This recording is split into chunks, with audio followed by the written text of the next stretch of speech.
What a tragedy it is to be born a human being, incomplete, intelligent, yet not even ready to stand. Yet what a delicate series of mechanisms nature and culture have prepared for the child.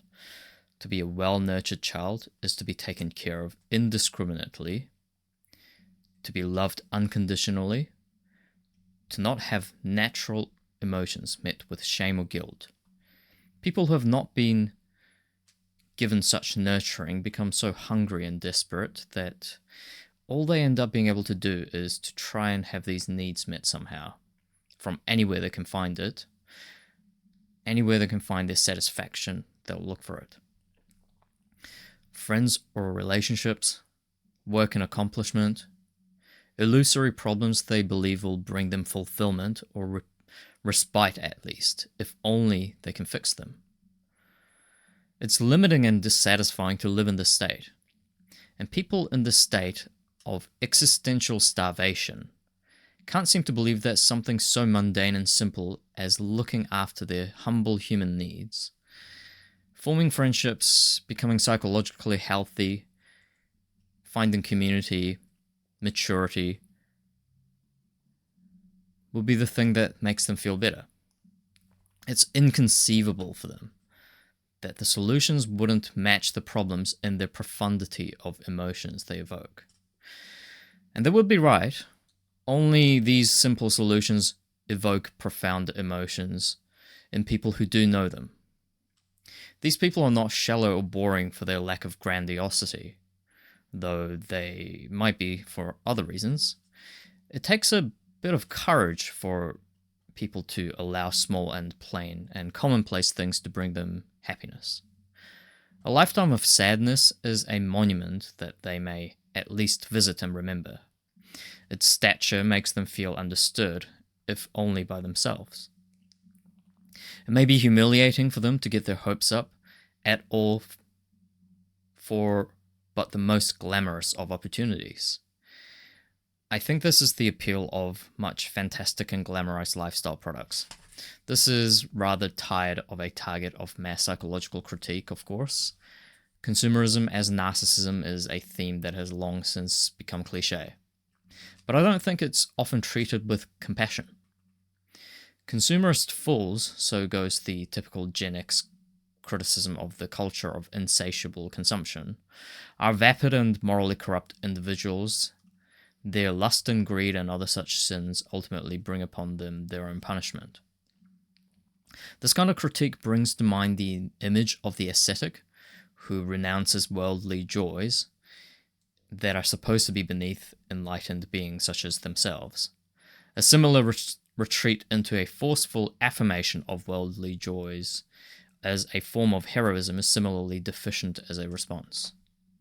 Existentially starved people seek fulfillment from the service and influence of others because they don't know how to attain it on their own. But people are not capable of giving so much unless it is from a parent to a child, meeting the relatively far more primitive needs of a child. A lifetime of sadness cannot be so easily undone. The paradox becomes, because people each only has so much they can give and should give others, whatever opportunity to connect with people will get wasted on some futile attempt at satisfying needs that are not the responsibility of other people. But often, to get to a state in which someone can take care of themselves so responsibly, they must understand the value of what lies beyond the alleviation of the immediate pain of existential hunger for connection.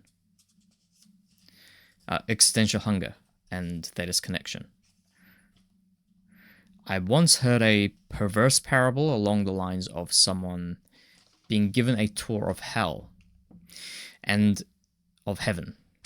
Hell consisted of people sat at a round table with one hand tied behind the back and the other tied to a pair of very long chopsticks. They were seated in front of an endless feast, but could not taste so much as a morsel, for the chopsticks were too long to feed oneself with. Heaven, as it turns out, consisted of the same arrangement, only the people had taken to feeding one another across the table.